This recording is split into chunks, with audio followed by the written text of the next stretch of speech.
Napakaganda dito tumira, di ba? Ikaw, balang araw, gusto mo ba dito mag-abroad? Gusto mo mag-abroad? Oo, basta kasama ka.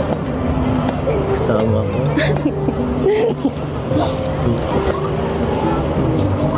Paano naman tayo niyan makakapagtrabaho ng tama? Wala dito mahihirap. Baka pa tayo ang tulungan dito eh. Mahirap maghanap dito ng tutulungan. Tayo pa nga binibigyan ng ampaw eh. Wala na akong... wala talaga akong ginastos. Puro bigay lang. Alam ko maganda dito, no? Pero... bisibisita na lang siguro.